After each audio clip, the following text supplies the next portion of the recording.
Selamat pagi dan salam sejahtera. Yang terhormat Dr. Bambang Sigit, Dr. Supardi, teman-teman spesialis penyakit dalam, konsultan dan teman-teman spesialis tahu, juga tak lupa dari IKM, Fakultas Kedokteran dan juga PKFK, serta sejawat sekalian, para residen dan juga teman-teman dari Rumah Sakit Banyumas dan Rumah Sakit Islam Cempaka Putih, Jakarta. Pertama kali kami mengucapkan puji syukur kehadirat Tuhan Yang Maha Esa yang telah melimpahkan karunia dan rahmat-Nya kepada kita sekalian, serta nikmat sihat kepada kita sekalian, sehingga kita bisa bertemu pada satu forum sharing knowledge, berbagi pengalaman juga, serta pembicara-pembicara pakar dan juga diskusi yang melibatkan kita semua. Saya rasa bahwa acara ini besar manfaatnya bagi kita sekalian, dan juga Dr. Bambang Sigit dan teman-teman ini merupakan satu amanah ya, bahwa rumah sakit mempunyai tugas juga untuk mencerdaskan, secara umum adalah kehidupan bangsa, tetapi berbagai pengalaman, berbagi ilmu, kemudian berbagi pengalaman klinis dan lainnya, ini perlu untuk disebar luaskan. Terima kasih kepada penyelenggara yang telah berhasil untuk menyelenggarakan acara ini, dengan harapan bahwa teman-teman baik di Rumah Sakit Sarjito, baik di Rumah Sakit Banyumas maupun Rumah Sakit Islam Cempaka Putih Jakarta bisa berpartisipasi di dalam diskusi siang atau pagi siang hari ini. Tak lupa juga kami ucapkan terima kasih kepada panitia yang sudah bekerja keras dan juga para pembicara pakar, sekaligus pada persentan kasus, dan kami mohon bahwa diskusi ini diskusi yang terbuka, semoga pasti, supaya nantinya hasil dari diskusi ini bisa menjadi satu pemahaman yang bisa juga dipakai sebagai salah satu pegangan di rumah sakit yang lain. Harapan kami bahwa hasil diskusi ini nanti betul-betul ada satu file dan waktu arsip yang bisa digunakan untuk sejawat-sejawat sekalian, sehingga nantinya pertemuan ini juga saya mohon bisa berkelanjutan, supaya sharing klinis, sharing pengalaman ini nanti juga bisa dimanfaatkan oleh teman-teman yang lain. Syukur-syukur kalau ini sudah bisa diperluas, tidak hanya untuk Rumah Sakit Banyumas, Rumah Sakit Islam, mungkin dengan rumah sakit yang lain. Untuk itu dengan mengucapkan Bismillahirrahmanirrahim, acara ini kita nyatakan ditutup. Assalamualaikum warahmatullahi wabarakatuh. Terima kasih Bapak Direktur yang telah membuka acara ini. Pertama kita silahkan Dr. Heni Retnowulan untuk dapat menyampaikan kasusnya, untuk dapat kita bahas bersama-sama apa pembelajaran yang bisa kita ambil dari kasus ini. Terima kasih. Silahkan. Selamat siang, Assalamualaikum warahmatullahi wabarakatuh. Pada kesempatan ini saya akan melaporkan satu kasus. Jadi identitasnya adalah Tuan J, usia 32 tahun. Pekerjaannya dia adalah supir box. Dan ternyata pasien ini mempunyai riwayat penggunaan narkoba dengan riwayat middle sharing. Kemudian pasien ini masuk ke rumah sakit, datang ke rumah sakit karena keluhan batuk 2 minggu, penurunan berat badan selama sebesar 2,5 kg.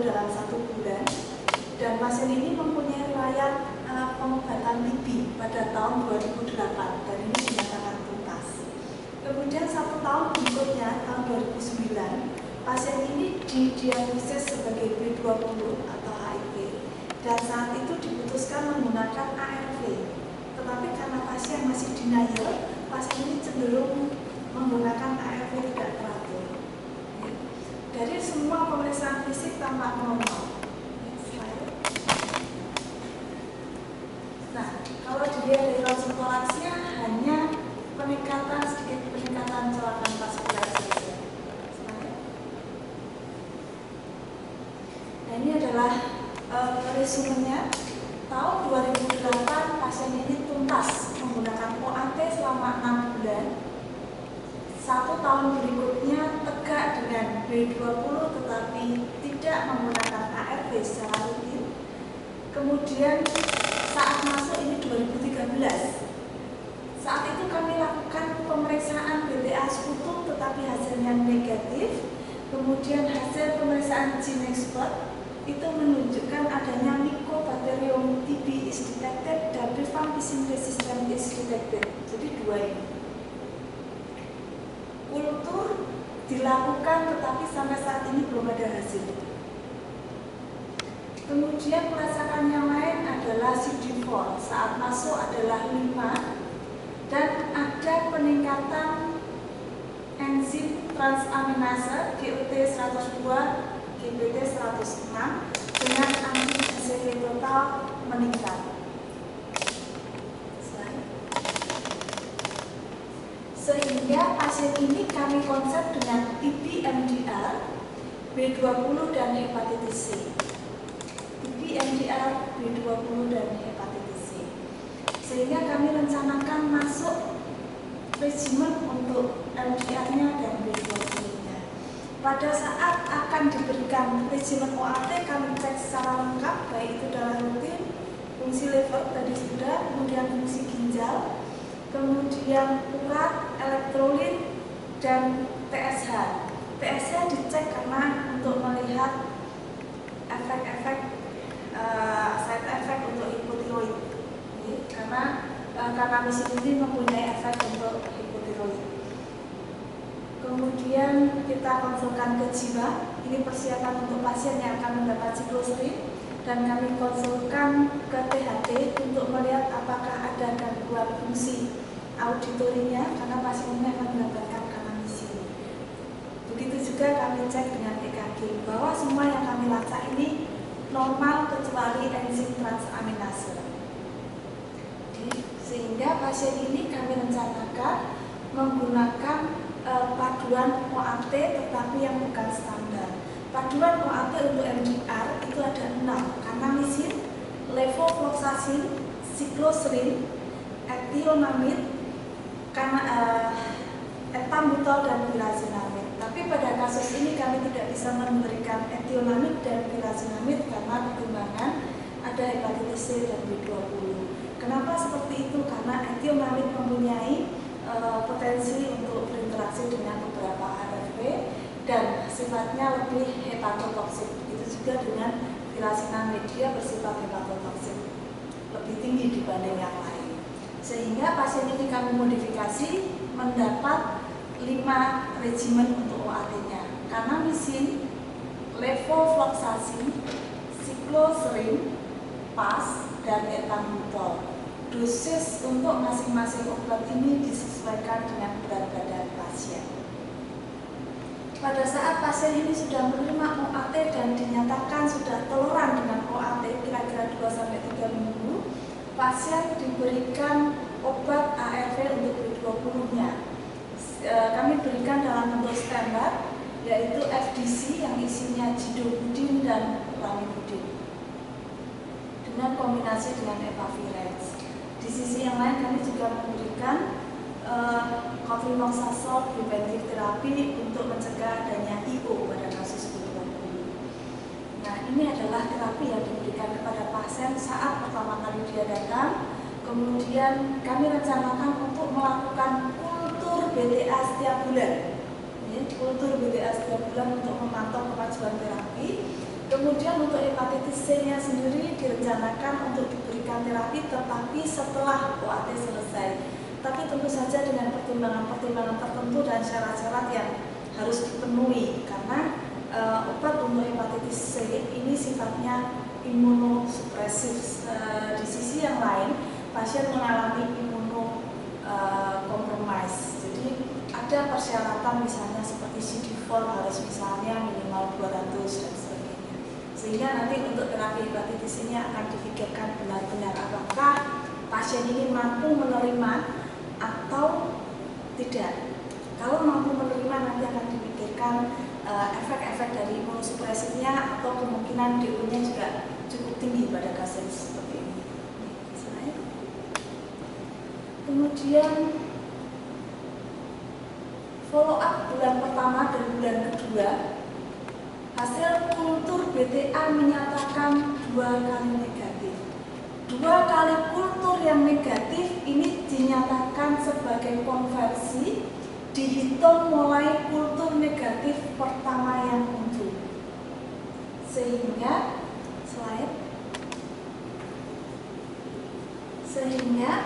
terapi injeksi ini diputuskan selama 6 bulan dengan durasi terapi selama 19 bulan. Jadi kanamisin, levofloxacin, sikloserin, pas dan etambutol ini akan diberikan selama 6 bulan. 13 bulan sisanya adalah levofloxacin, sikloserin, pas dan etambutol tanpa kanamisin. Seperti itu. Slide.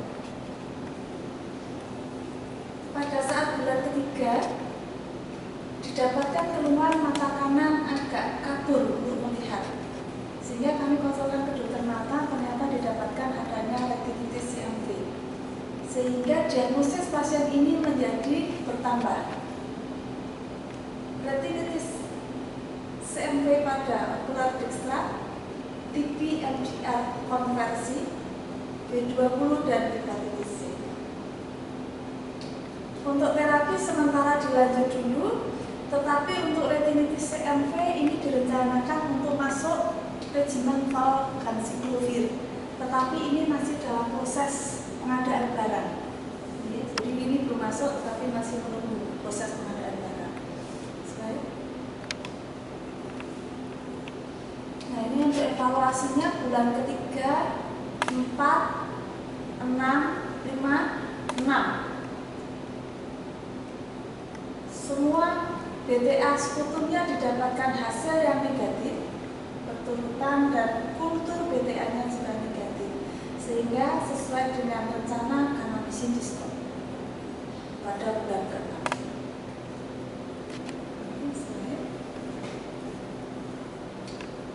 Diagnosisnya tetap sebagai TP MDR konversi dan yang lain ketat, dan terapinya kita melanjutkan durasinya 19 bulan, 13 bulan sisanya dengan OAT tanpa kanamisin, dan kami rencanakan kultur BTA tiap 2 bulan. Kultur BTA tiap 2 bulan. Ya. Seperti kita ketahui tadi, pada saat awal pasien masuk, dia mempunyai level CD4 5 dan evaluasi di bulan keempat naik menjadi 96. Kemudian di evaluasi bulan ke-10 semua BTA sekutumnya negatif. Begitu juga dengan kulturnya negatif semua. Tetapi di bulan ke-10 kultur BTA-nya negatif, BTA sekutumnya negatif, tetapi kultur BTA-nya positif. Pada saat kultur BTA positif ini, yang sebelumnya CD4 di bulan keempat itu 96, dia turun menjadi 76.